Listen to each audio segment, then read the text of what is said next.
Welcome to Watch Symposium. I'm Austin, and this is a custom video for Vincent. Now, this is Vincent's third custom video. If you haven't seen his previous two custom videos, then links in the description to this video. Check him out. We talk about his ideal three-piece collection, but as we left it, his perfect three-piece collection was one, a JLC Reverso with a GMT function as a dress watch. Number two, a Rolex 16710 pre-ceramic GMT Master 2 as a vintage or neo-vintage watch to break out on special occasions. And number three, a daily wearer, which was a Rolex Explorer 2 in the 42mm case size with a black dial.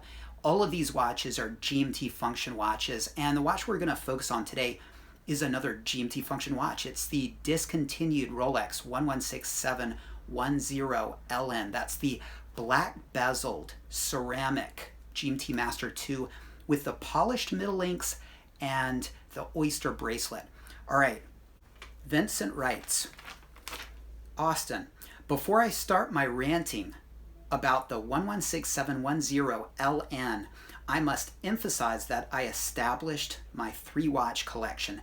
By the way, thank you for that. And that's those three pieces I mentioned. You're welcome, Vincent, anytime.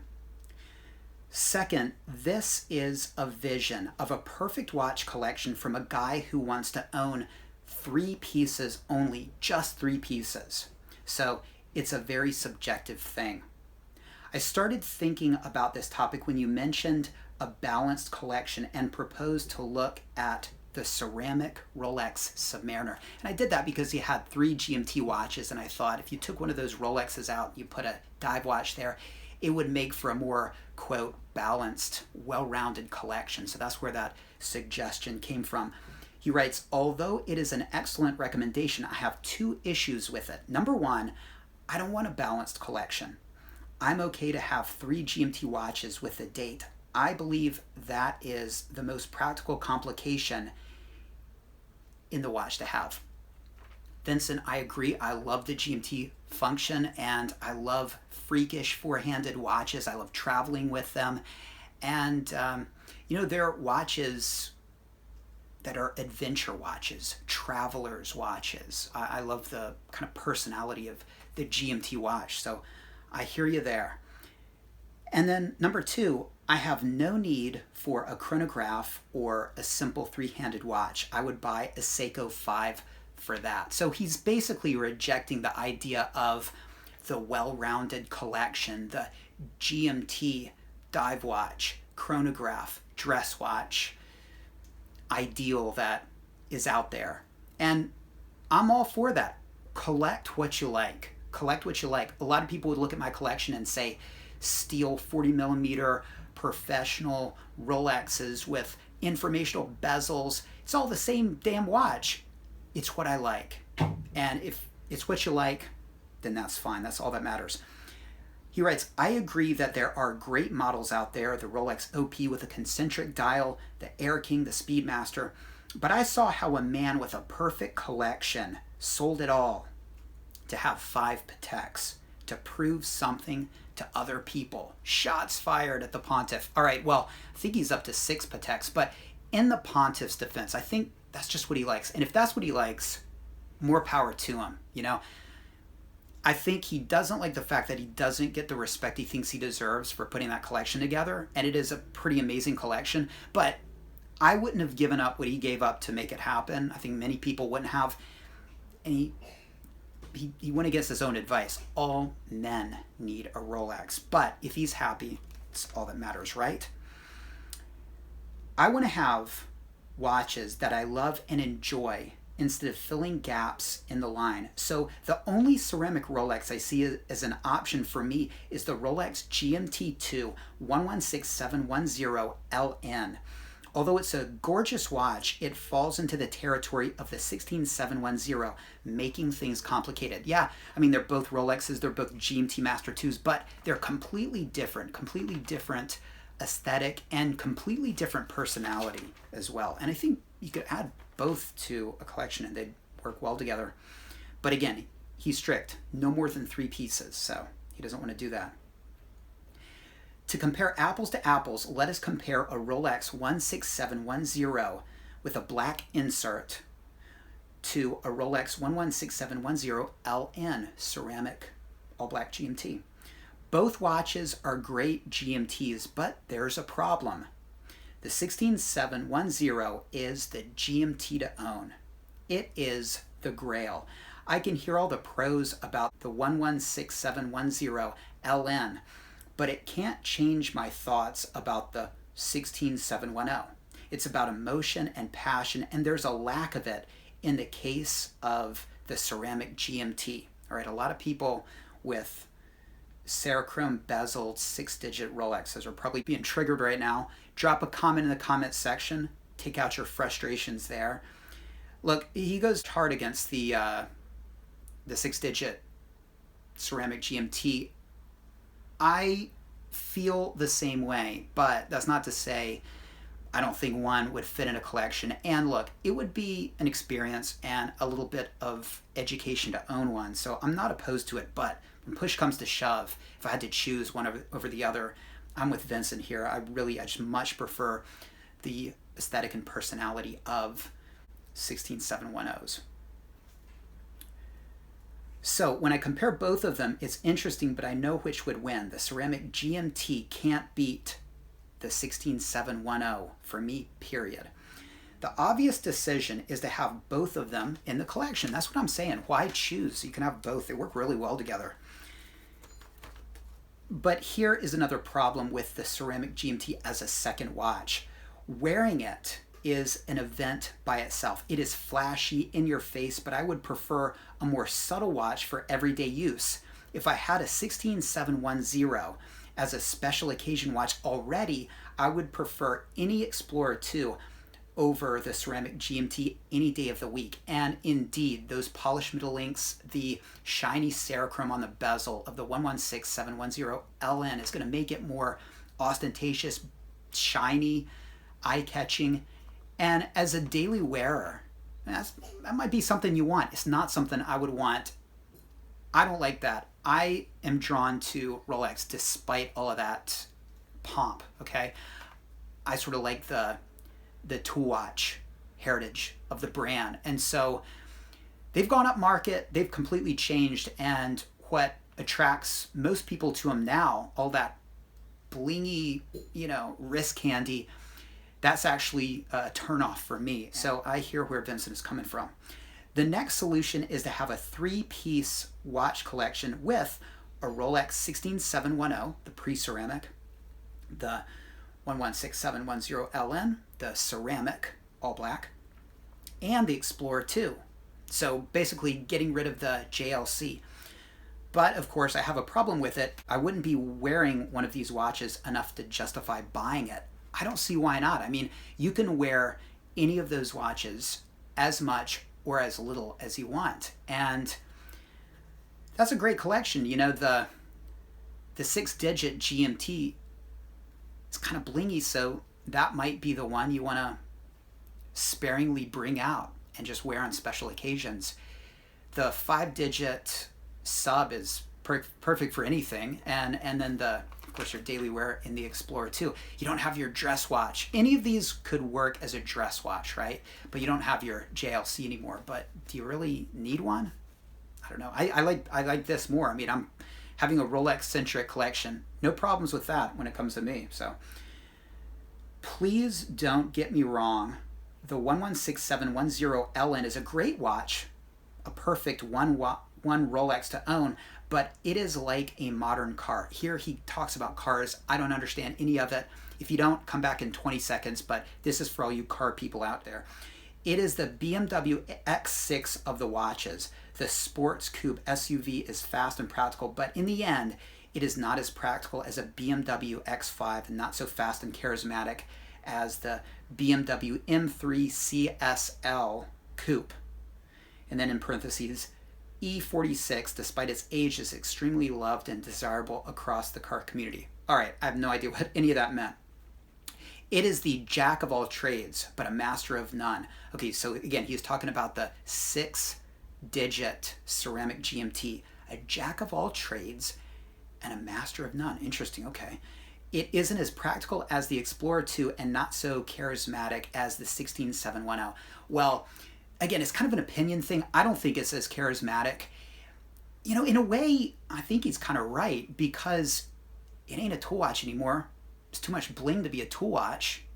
Nobody's using it really as a tool watch, except for a select few out there. Yet,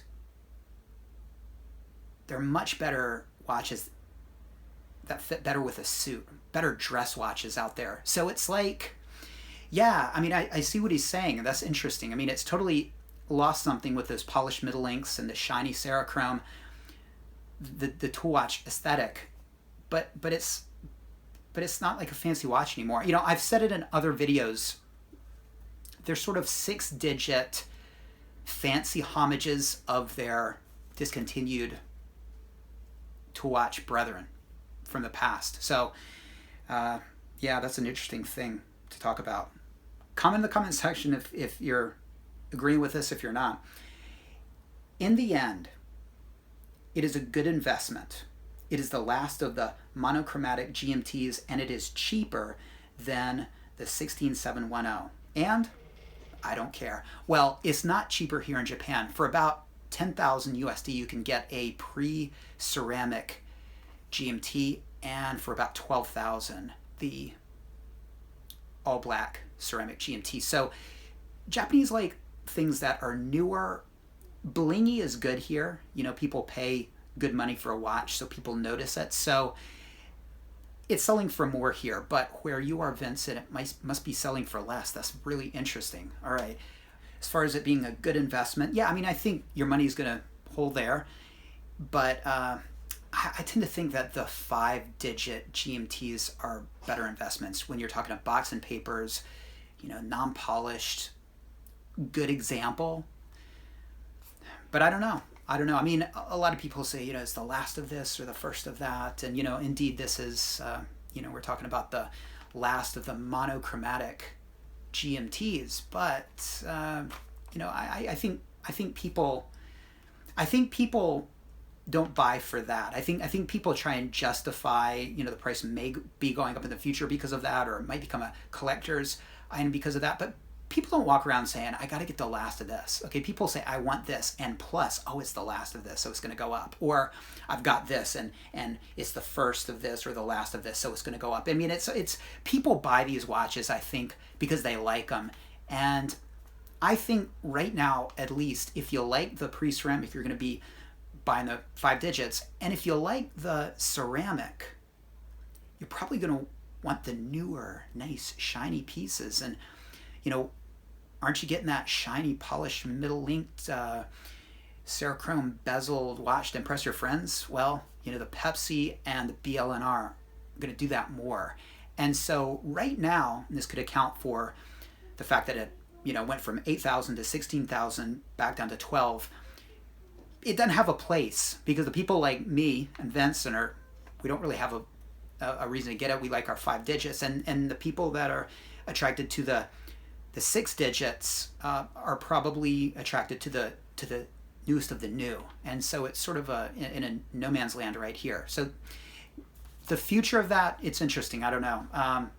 It's definitely never going to go lower than what it is now, I think. Okay. But that is my story, Austin. What would you say about this watch?